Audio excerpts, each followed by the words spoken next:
once we start off. There's quite a lot in here. That's the beauty of having the book, though. Afterwards, people can look at the book and read further sources, maybe that we don't manage in the Shiurim. I'll just say, in terms of, so we can't go through every single sugya that's in Shulchan Aruch, but just an interesting anecdote. If you've ever learned the Hakdama of the Shulchan Aruch, so Rav Yosef Karo, when he wrote his magnum opus, the Shulchan Aruch, really the Beit Yosef. So beforehand, so we have halakha is based on the Gemara.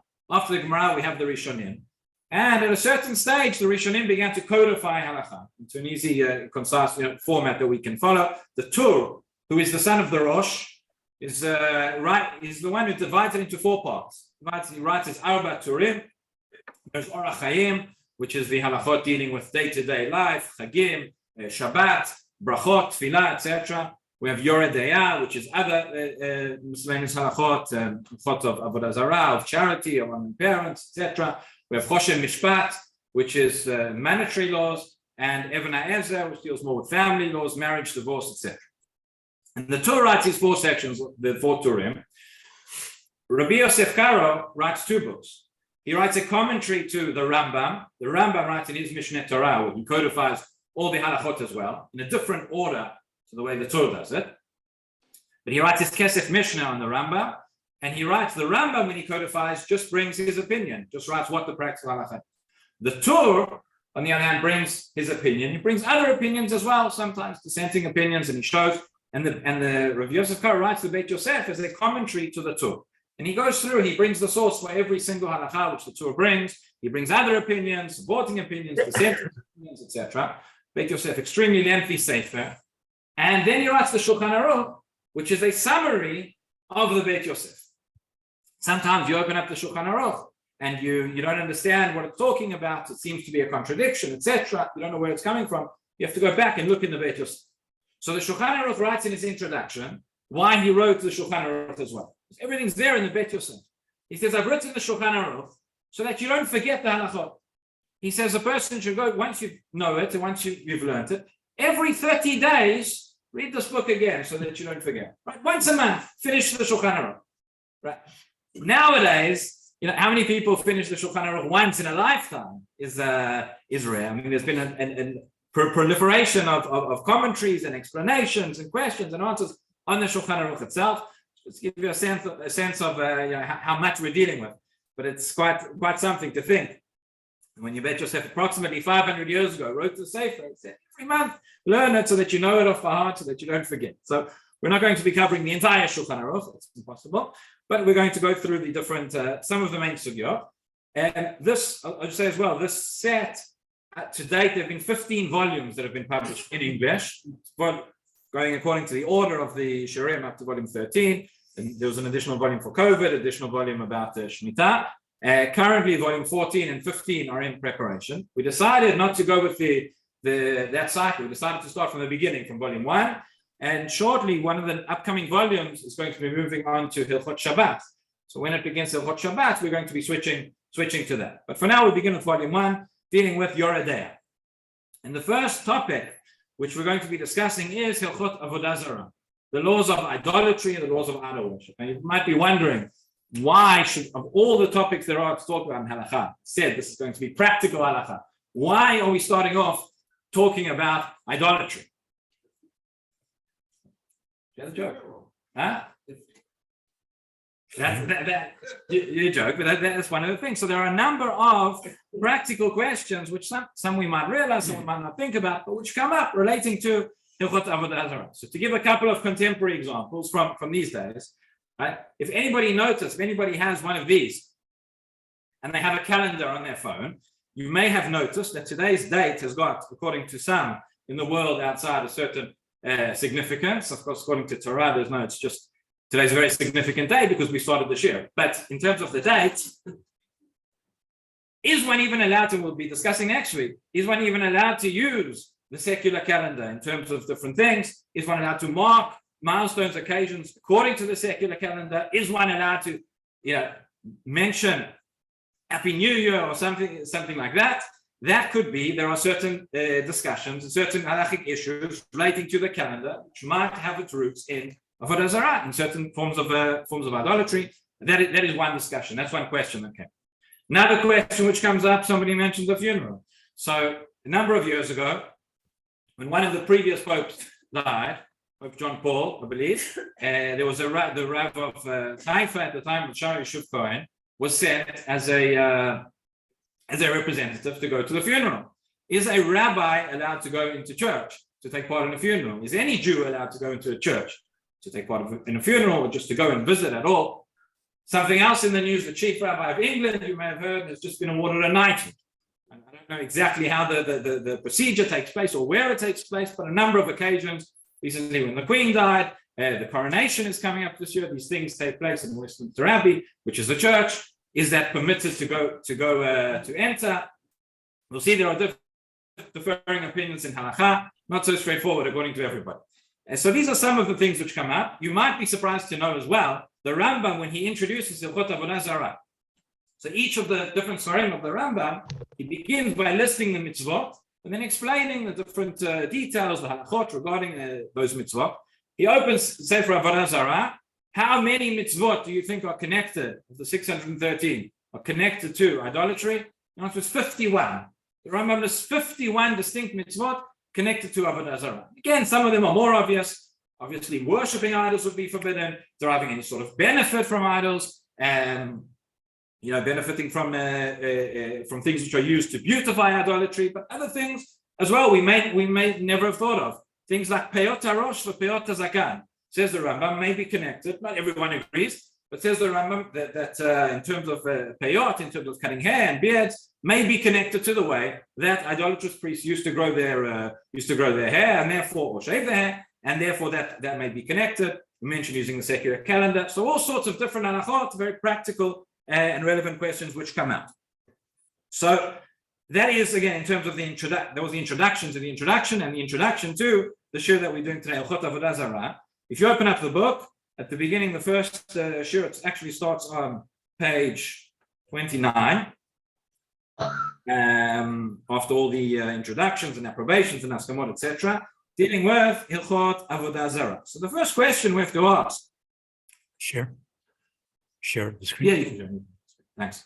The first question we have to ask before we get into the details of the halachot themselves is, what is considered idolatry? What is the status of other religions? Now, if we go back a number of centuries, certainly in the times of the Gemara, so idolatry, as you go through the Tanakh, and you see the Nevi'im are talking all the time about not to worship idols, warning Bnei Israel against these things, that your heart should not be led astray. Nowadays, it's not so common to have, the type of idolatry that we read about in Tanakh, that we read about in the Gemara as well. There are still places in the world where this is relevant. A person might go on holiday to the Far East or something, and you might be in a shop, and there may be certain statues and idols and things like that that would enter the realm. But the more common questions are not going to be dealing with statues and idols as such. But for most of the world, most of the religions that we would come into contact with, we have Islam and Christianity. And the poskim discuss what is the status of these religions. If they are, one or other is considered to be idolatry, is considered to be Avodah Zara, so then all of these corollary questions would be relevant. Whether you can go into a place, everybody agrees you cannot go into a place of idol worship. What is considered a place of idol worship? How do we? So let's begin discussing this now on page number 29.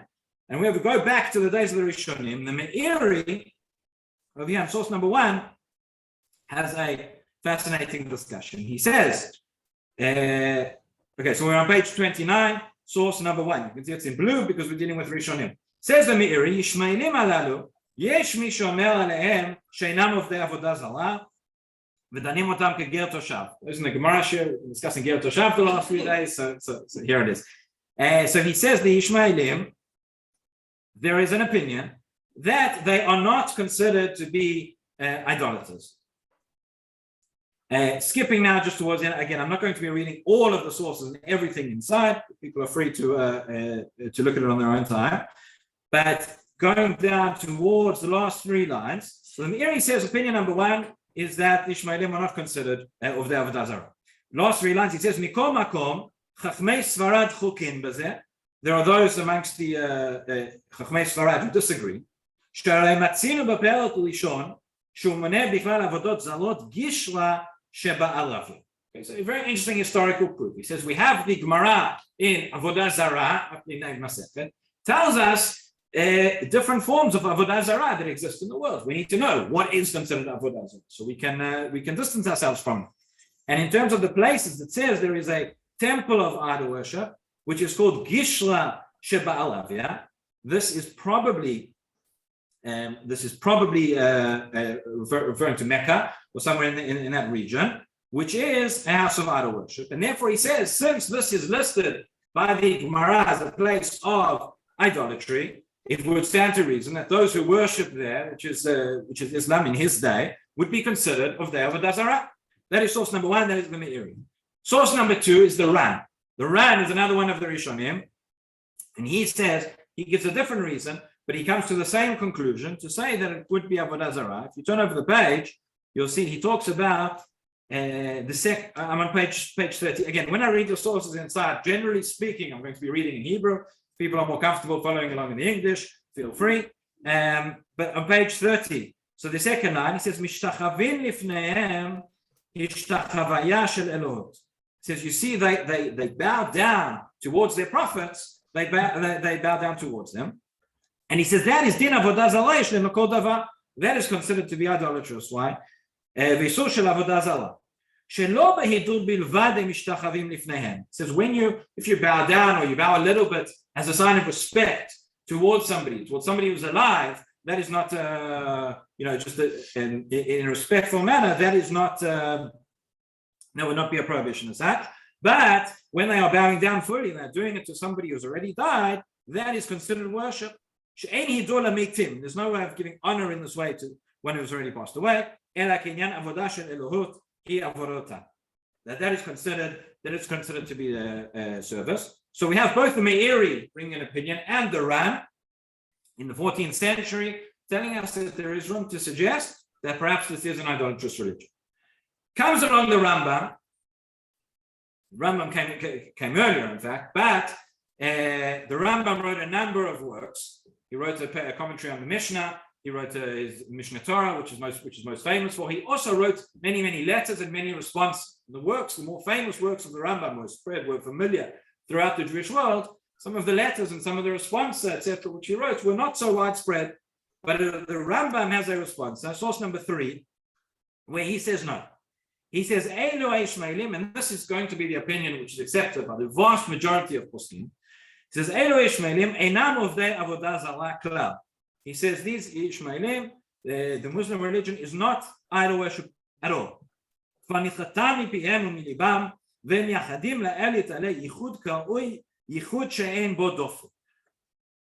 compliment coming from the Rambam. The Rambam says there is one thing.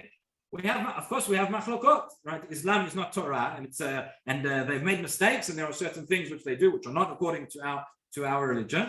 But when it comes to the concept of yichud, when it comes to the concept of the oneness of God, which we're going to see is going to be the critical issue of Avodah Zarah, this is something which they excel at. He says that yichud she'ein bo dofi, there is no question, there is no interpretation that there is any flaw, any deficiency in terms of the way they view one God. We're going to see the contradiction with some other religions where it's not so straightforward. Now, regarding the proof which the Meiri brought, regarding the Gemara, which told us that there was a temple of Avodah Zarah, how does the Rambam deal with that? So he says essentially that just because that was in the past, but that is not the way that they worship it today. He continues, he says, Im Yomar Adam, but if you're going to say that their place of worship really is a place of idolatry, it says, it contains idols within it.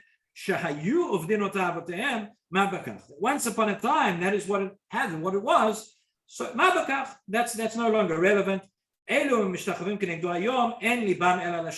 says nowadays that is not the intention. Nowadays that is not what they're doing. We'll see this question this point become very relevant as well in terms of a house of worship that was once upon a time a house of worship for idolatry, but now it is not. Now it is just a tourist venue, and you go in there. That is going to be a derivative of this discussion as well.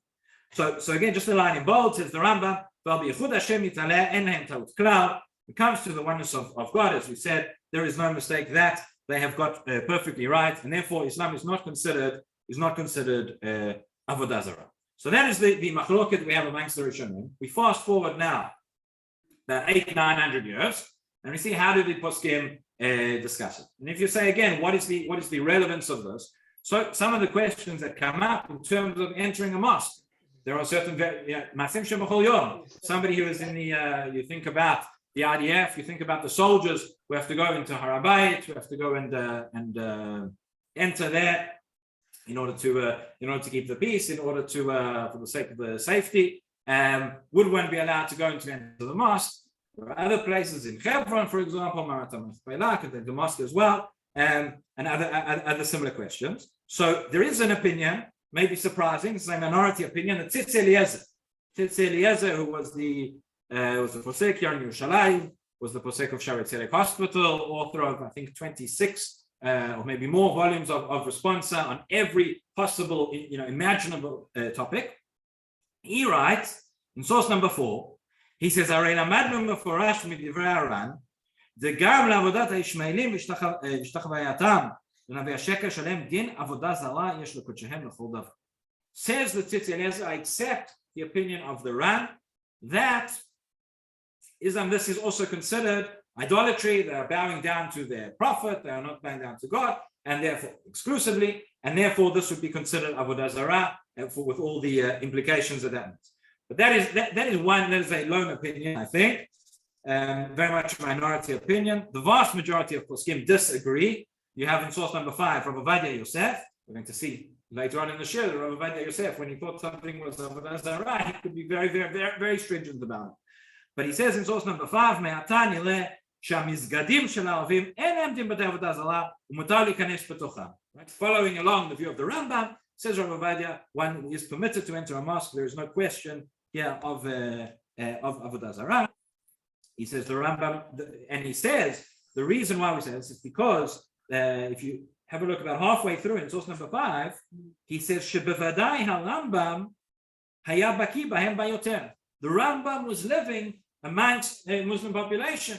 He understood what it was that they were worshipping and what they were doing and how their religion worked, and therefore we follow his psak that this is not considered avodah zara.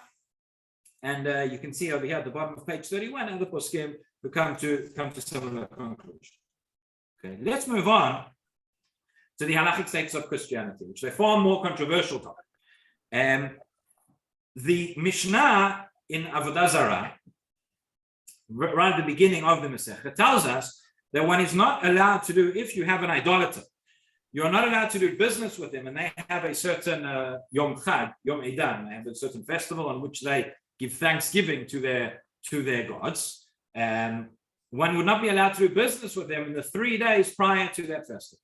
Why? Because we're concerned that you'll do business with them, you'll give them a lot of money. Afterwards, they will go and they will thank their gods and they will worship them, and you have therefore become implicit in this complicit in this avodah zara. So says the Rambam the following thing based on this halakha avodah zara. Source number 6, we're on page 32. Source number 6 says the Rambam, hanotzlim of their avodah zara. So there's no question. He just lays it out there quite simply. He says the notzrim are of their avodah zara. The Yom Rishon or Yom Eidan says they have a festival, not just once a year. They have a festival every week on a Sunday. יום ראשון, לפיכך אסור לתת ולשאת עמהם בארץ ישראל יום חמישי ויום שישי שבכל שבת ושבת ואין צריך לומר יום ראשון. Incredible chumrah, which again we don't see this nowadays. We don't see anybody keeping this. We can discuss why in a moment. But says the Rambam that if it's avodah zara and they have a festival, a religious festival, which is once a week, which is every Sunday, so the 3 days prior to that you can't do any business with them. So too it would be amongst all their festivals. The reason we bring this Rambam over here is to show again what is the yachas, what is the attitude towards Christianity, and he says, it spells it out very clearly that this would be considered avodah zara. Why? Because unlike Islam, which he mentioned before, where he said regarding Yichud Hashem, the oneness of God, there is no question. Over here, it's not so clear. There is concept of, I'm not getting into I'm not a theological expert on Christianity. I'm not getting into theological distinctions between different branches. That's also something which the poskim discuss. But generally speaking, the concept of the Trinity, the concept of what we call shituf, of partnership, not just necessarily oneness of God, but different forms and different parts and different beings, all being deities, that is going to be problematic. And that is what leads the Rambam to the conclusion that Natsut would be considered idolatry. Just in terms of this point which he makes of doing business on Sunday or the 3 days before, right? We've never seen anybody who keeps such a chumrah. So footnote number 2, there are various explanations which are brought as to why it is that we no longer keep this. It may be that the faith, as the religion, the way it once was practiced, no longer the case. It may be, it says here, due to concerns of enmity, right? What's called ava, which we'll discuss again in a moment as well. That it might have been impossible to refrain from such a practice, and since it's something which is the Rabbanan, the sages said that it would be allowed. And again, nowadays that the reality has changed, and that they aren't going to go and thank their gods, after doing their business. They're going to go and invest their money or whatever it is. So that is, but what we see here is the Rambam, again, who is living in Islam-dominated Spain, tells us that Christianity is considered Avodah Zara. We have, across Europe, we have the Tosfot and other Rishonim in Ashkenaz, again, living under Christian-dominated rule, who have a different approach. Source number 8, top of page 33. Says Rabbeinu Tam on the Tosfot. Rabbeinu Tam Omer mutar lekabel ha'imenu shvua. Okay, he's talking here about an oath. But what it's talking about, again, the sugya is regarding doing business together with a non-Jew, doing business together with somebody who might be an idolater, and they are going to make an oath, again, an oath in the name of their God. And Rabbeinu Tam says the following. He says, "Afal pi shema shemaskilin mahem shem shamayim v'kavanatam ledavar acher." Essentially, he's referring to Christianity. He's saying, if they have this Avodah b'shituf, they don't believe in the oneness of God, but they believe in God and something else, a Trinity or whatever it may be. Mikol makom ein ze shem avodat kochavim, gam leta'atam le'oseh shamayim. He says this actually, in fact, for them, is not considered Avodah Zara. V'afal pi shemishatfin shem shamayim v'davar acher, even though they join it together, they have shituf of shem shamayim, of the name of God, with another deity as well. That's the key line, and there's going to be now a machloket for the next 800 years as to what Rabbeinu Tam meant in this. He says it doesn't. We haven't found an isur. We have not found a prohibition for us to cause others leshatef, to cause others to join the name of God with another deity as well. And therefore, there is no lifnei iveri, and there is no problem. And this is not considered. He says, in non-Jewish nations, we're not commanded regarding this. So what is Rabbeinu Tam saying? So one way, the simple way seemingly of understanding him, and what the Ramah understands here in source number 9, I'll just explain it outside, I'll read it inside. The Ramah says, Ramah, who's the authoritative posek for Ashkenazim, that what Rabbeinu Tam is saying the following, saying that when it comes to Yichud Hashem, when it comes to the oneness of Hashem, so for us, for the Jewish people, we need to believe in that. The Rambam said in his context, in a way that there is only one God, no other deity, no other forces, no shituf, no anything. He says for the non-Jewish nations to believe in one God, but b'shituf, together with other forces, whatever it is, that for them is not going to be any sort of Avodah Zara. For us, as a Jewish nation, that would be idolatry. But for the non-Jews, that is not idolatry. What comes out of that, therefore, according to the Ramah, the way he understands Tosfot, is that Christianity, even if they believe in the Trinity, that is not considered idolatry for them. Again, we're not off the hook yet in terms of going into a church. And I'll tell you why. Because there are a number of poskim who say that even if we accept that it's not considered idolatry for them, it would still be for us. And therefore, for you to go and get benefit, and for you to go and enter their house of worship would be may still be a problem. The poskim say no. That is Tosfot. So the Rambam on the one hand tells us no, Christianity is an open shut case, it's idolatry. Says the Tosfot, maybe it's an open shut case in the other direction. And says the Rambam. But then In the 18th century comes an Rabbi Yehuda, and he says, I have to tell you something. That everybody's been relying on this Tosfot, this Rabbeinu Tam, to say that Avodah b'shituf for a non-Jew is not idolatry. He says everybody's been learning Rabbeinu Tam wrong for the last few centuries. And this is brought in source number 10. This is Yechavedat, which is again Rabbi Yosef, and he quotes the Rabbi Yehuda, who says the following. If you look at source number 10, he says, "Ulam b'shut Rabbi Yehuda katav u'may demalgala b'fumei deinche." What people are used to saying, she'ein b'nei Noach metzuvim ala shituf, with this idea of shituf, right, of believing in the split and in sort of the Trinity, is not a prohibition for non-Jews. He says, "Ta'utu bi'adam." This is a mistake. Yatzala davar ze mima shekatav ha'Rama. This is how people understand the Rama, but it's incorrect. That's not what he meant to say. What he meant to say was the case that also was talking about Rabbeinu Tam, where he makes an oath, and in the oath he mentions the name of his God and he mentions the others. That is not a prohibition. However, to go and to worship and to go and to believe in multiple deities, that would be a prohibition. The shituf would still be considered Avodah Zara, according to for the non-Jewish nations as well. So we have a three-way split, a three-way machloket. We have number one, on the most extreme, we have the Rambam, who says there's nothing to talk about. It's not Yichud Hashem, and therefore it is Avodah Zara. Then we have the Tosfot, who comes along and says no, for the non-Jews, shituf is something else. It's not so clear cut. Those who understand Tosfot to say that it's not Avodah Zara at all for the non-Jews, for us it would be. And there are those who understand no, that's not what Tosfot meant to say. He didn't mean to say that they're allowed to worship, that it's not considered idolatry. Still considered idolatry, but there are certain leniencies. The biggest nafkamina that comes out of all of this, the biggest practical ramification is, nowadays, is one allowed to go into a church? And I mentioned a couple of the questions where this comes up, but a few different scenarios.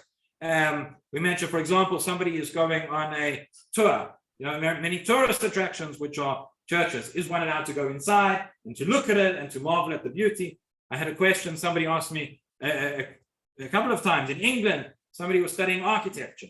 You wanted to study architecture, the greatest buildings, many of them are churches. And it was a Jewish student in a university degree studying architecture. They had a field trip to go and examine the church. Are they permitted to enter? Right, we mentioned the question of rabbis. Chief Rabbi, very clearly, as you'll know from Masim Shiur, the psak of the London Beit Din and the accepted practice, Chief Rabbis of England for many years, is that under certain scenarios, they would enter church. Okay, why is that? We'll see in a moment. Another interesting question which comes up a couple of years ago, Rav Rami Brachial, who's the Rav of the police in Israel, he wrote an article in Tzumin discussing a certain religious ceremony that took place inside one of the churches in the old city, and it was required that the police force had to go and had to safeguard this ceremony. Were they allowed to?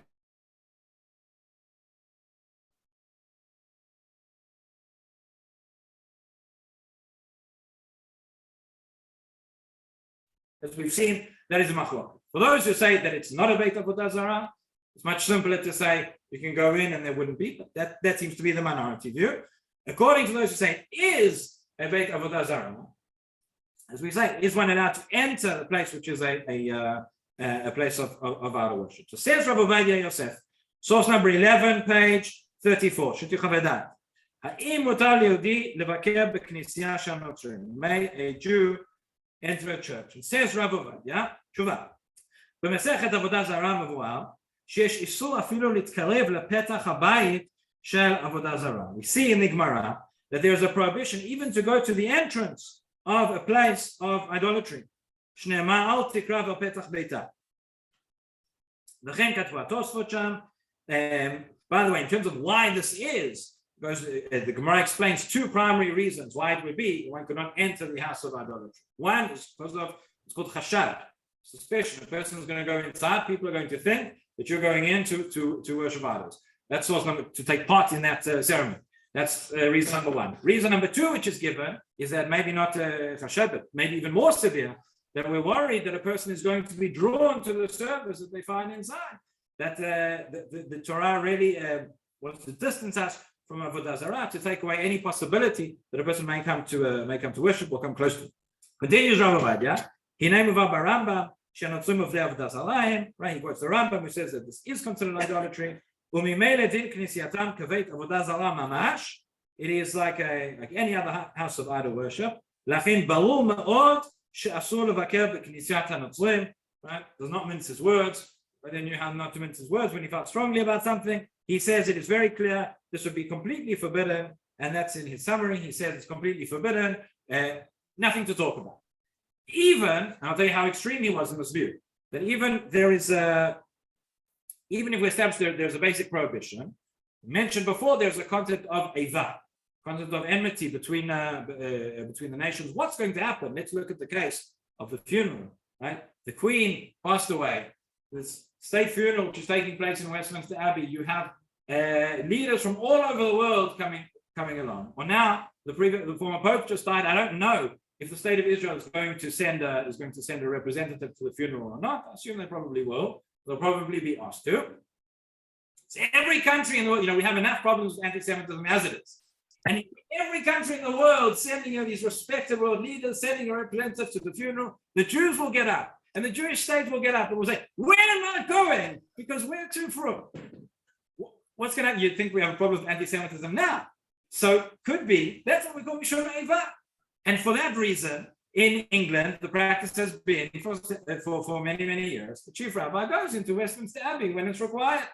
And he's not worshipping Avodah Zara. And in terms of what we said about Chashad, right? So there's a side to say, there's an argument to be made that if the more public it is that it is a Jewish religious figure, so the less Chashad it will be. Nobody thinks the chief rabbi is going into Westminster Abbey to take part in the Catholic Mass. They think that he's to watch from the side, to pay respects to the Queen or the Pope or whoever. But Rabbi Avodah does not accept it. Rabbi Avodah says this is Avodah Zara. There is a prohibition to go in, and that's it. And he says, Chas v'shalom. He said it would be a chilul Hashem. He very, very, very adamant in that view. That is one school of thought. As I mentioned, there are other poskim who say no, that under these circumstances, obviously, again, what emerges clearly, the default position, there is not a great need, one cannot go. But in these extenuating circumstances, so that's the approach of the rabbis in England. Rav Chaim David Halevi, who was the chief rabbi of Tel Aviv, he says as well that if we're dealing with a place which previously was a church, or still a church, but was used for worship, but now is not used for worship, now it's just a place which people come and see, a tourist site, whatever it may be, he says that would be permitted. There is also over here, if you look in the book on page 57, I'm not going to read it right now, but I mentioned there are responses here from Eretz Chemda. So this is a question which was asked a number of years ago about going into churches. Again, some not for the chief rabbi or anything like that, but the scenarios I mentioned previously. It might be a tour guide, it might be a student studying architecture, etc. So they write here that the default position, one cannot go into a place of idol worship. Churches, as we've seen, first of all, there's a machloket whether it's considered idolatry or not. And second of all, in these extenuating circumstances, we have reasons to be lenient according to some poskim, and therefore the two points combined together. If there is a great need, there may be room to allow it, but the default position is not. Just mentioned, I saw in the name of Rav Herzog as well. We spoke about the Pope, the funeral. Maybe the president may go, may be asked to go and attend the funeral. So his grandfather, Yitzhak Herzog, felt that under circumstances of great need, we can rely on the Meiri, who, interesting, the Meiri who we brought at the beginning, who says regarding Islam, that some say yes, some say no. He brings an opinion to say that Christianity, would not be considered Avodah Zara, and in cases of great need, he says we may rely on that as well. The Rambam says above that specifically in Eretz Yisrael, and no one ever addresses that, either outside or except for the Rambam. Okay, so that's based on the Gemara. It's based on the Gemara of Avodah Zara there, which discusses there's a difference between Bavel and Eretz Yisrael, and it's got to do with the reality of the time in terms of the social reality, in terms of were those people of their Avodah Zara, was it part of their practice to go and give thanks based on their on that holiday or not? Essentially, it's got to do with the religious level of the people. So the basic halakha, everybody agrees with. The question is the application. So what the Rambam is telling us that in Eretz Yisrael at the time when he was writing, explaining that would be the case, that people would go and give thanks to their idols, and therefore it's forbidden. And that's one of the reasons why. What some of the poskim say. Now we're in a reality where you're going to go and do business with people. 99% of people are not going to then think the next day to celebrate on Sunday to give thanks at mass or whatever it is, and therefore you could still do business with them. Okay, but just to see again, I mean, how far some poskim take this. In Sefer Nefesh Arab, it's number 13. He quotes. It's told that when Kennedy was assassinated, so the funeral took place funerals in a Catholic church took place on TV, and it says Rav Soloveitchik was opposed to people even watching it on television. That was how far he felt one has to refrain from this. But again, just an ordinary person, who wants to go and take part in the funeral, would say that would be forbidden. But if we're talking about the president, we're talking about the chief rabbi, something else. So that is where this machloket comes in. Okay, let's fast forward to some of the other topics. Let's say we're not going to cover everything that's in the book. Page 37 talks about idolatrous images used for beauty. Okay, and this is also a question which comes up often. You have something which is in the shape of a cross, which is an idolatrous symbol, or you have flags which have these images on, etc. Is one allowed to use them? Is one allowed to benefit from them? I had a question once. Somebody asked me to play, and they wanted to play the part of a nun, and part of the costume was that they had to wear a cross around their neck. Now you mean now on the phone? Maybe that's part of the sugya of images used for beauty, or maybe it's different. So let's see. The Shulchan Aruch says, source number 16. He says, "Kol hatzlamim." Come over, sure, come over. I'm here. Fine, great. Okay. Right. כל הצלמים של עבודת כוכבים הנמצאים בכפרים אסורים, סתם לשם עבודת כוכבים נעשו. So what he says here is that if you find any images of idolatry, if they are found in villages, they'd be forbidden to use. Why? Because we assume that they were made for the sake of Avodah Zara. ונמצאים בכרכים, if they are found in large cities, מותרים, they will be permitted. Because there we assume they were made for beauty. In other words, if you have these images, if they are made for the sake of idolatry, if they are made for the sake of worship, and that is an image of Avodah Zara, you cannot use it, cannot benefit from it. If it is used just for the sake of noi, for the sake of beauty, that would be permitted. So if you look over the page, Rav Yosef, source number 18, he's asked the following question. And this may connect to the question I mentioned before, maybe not. He says, "Sheila Adam nichbad shekiber me'malchut medalyat zahav b'tzurat salav." Okay, a person receives an honor, receives a knighthood or whatever it is, and they are given a medal, a gold medal which has the shape of a cross on it, leot kavod, as a sign of honor. Are they allowed to wear it? Are they even allowed to keep it in their house? So his answer is. And again, we saw previously regarding churches, we saw how stringent Rabbi Avodah was. But he says regarding this, if it's just a sign of honor, it's certainly not meant to be worshipped. It's not used as a religious symbol. Then he says it would be permitted. He says, "Olam gam ledar shach yesh lomar shebemedalya tzarav b'tzurat tzalav shadavar galoi v'yadua shenaseit ach v'rak leot kavod ba'am." It's known that this is only for the sake of honor and for the sake of beauty. This has got nothing to do with it as a religious symbol. People don't bow down to it. You can allow it. And then in bold, you'll see the next paragraph. He says, this,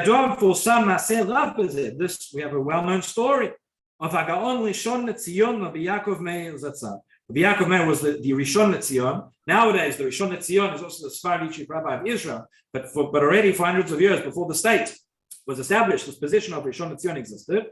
And he says, he received this gold medal in the shape of a cross. He would wear it. When he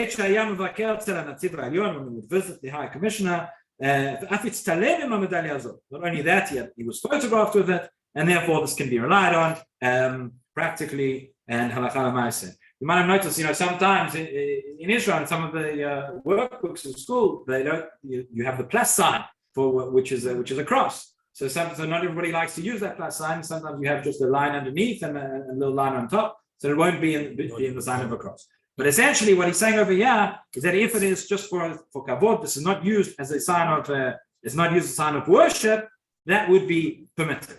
Would that therefore apply to our case, whereby somebody was acting in a play and the costume was that of a cross? So I think that we could probably differentiate. I think in that case, we would say that there it's not just as a sign of kavod. It's meant to be. Okay, it's a play, it's a production, but it's meant to represent a religious symbol, and therefore there would be certainly more room to be machmir in terms of that. Maybe let's look at one more topic, and then with this we'll close. If people have questions, what about studying idolatrous content? What about studying idolatrous books? So the Rambam in source number 19 says, "Sfarim rabim chibru avdei kochavim ba'avodata." So there are many books that have been written, that have been authored, religious doctrines of the idolaters, how to worship it, what are the rules, etc. Says we may not read those books at all. Don't look at it, don't read it, don't think about it. Stay as far away from it as you can. What's going to be the question? Question is, how did the Rambam and others know whether these religions were idolatry without studying, without learning about it, right? So the Rambam is giving us a hadracha for the general populace. Right? We're worried. You're going to start reading this. You think, these books, this idolatry is nonsense. You're going to start reading the book. You get to the end of chapter 1. You think, maybe there's something to this. You get to chapter 2. Before you know it, you've been. He says, don't go there. Don't allow that to happen to you. However, Igro Moshe, source number 20, Vadai doesn't argue with the Rambam, but he says the following. He says, he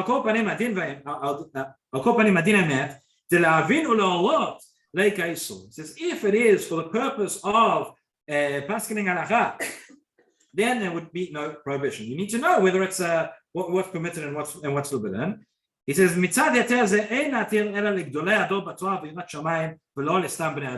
Moshe Feinstein, somebody who is the gadol ador, or somebody who we don't have a chashash, even though we know that right, it tells in the Mishnah, Al ta'min b'atzmecha yom motcha, person has to be constantly vigilant, and whoever they are. But he says if this is done in a proper way and for the purposes it's required by somebody who's steeped in Torah and Yirat Shamayim in order to teach halacha, then that would be allowed. But for stubborn Adam, not. He says, "Aval ikro b'sfarim shemevinim misham shem divrei hevel v'shtut shekotvim sham sheshtut ze asur v'chadomer v'chein limod ma'akos b'ofen de'en b'zeh shum." So if you're learning about history, you're learning it in a way where it's clear that it's not correct and that it's nonsense and that it's not something which is going to draw somebody in, then that would be permitted as well. It goes on to talk about what a history teacher should do in terms of these kind of studies. And that you can see further on in source number 21. Okay, there's obviously a lot more to talk about. As I said, we just really scratched the surface, but hopefully that gives you a bit of an overview in terms of the issues at play. We spoke about the severity of Avodah Zara and the additional mitzvot and the additional fences which the Torah gave us to stay away from it. We spoke about Islam, which according to the majority of poskim is not considered Avodah Zara, although there is a minority opinion that it is. We spoke about Christianity, which is far more contentious because of the belief in the Trinity, whereby, according to the Rambam, it's very clear that it is Avodah Zara. According to the Tosfot, perhaps it's not. For them, it's still for us, or perhaps it is still Avodah Zara. We spoke about the prohibition of going into a church, which again, the two main schools of thought that we saw regarding that, particularly when it comes to extenuating circumstances. And we saw about idolatrous images and books. So that is it. I've time for today. Thank you everybody for coming, and hope to see you again next week. Distinct chapter. Exactly. Well, I was there a few years ago, and my inclination is not to go in. However, they advertise it as a museum. They don't advertise it as a church. So that would be exactly the discussion that we're talking about. So in terms of the reality, whether it is still an active church. Could you repeat the question? I'll repeat the questions. The question was the Sistine Chapel which is famous for all the artwork on the ceiling, etc. It is advertised today that it is not a place of worship, but it is just a place of like a museum. Would one be permitted to enter? So the answer is this is really the machloket that we've discussed. And in terms of the reality, whether that's accurate, whether it is still used for active worship or not, I have no idea. So I'll take your word for it. No, it's not political freaks. It's not. He says if you have a lot of money, just do a ceremony there once in a while. Okay. If you have a lot of money, they do a ceremony there once in a while. So You're probably Jewish. if they still do ceremonies there, that would be more problematic. As I mentioned, Rav Chaim David HaLevi is of the opinion that if it was previously used for Avodah Zara, but it's not anymore, that one could enter. Other poskim are more stringent. So again, the question is, what is the, you would have to weigh up what is the need, to what extent does one have a need to go in there, and based on that, whether one could rely on those opinions. No. So please return the books, unless you want to buy them, you can take them out.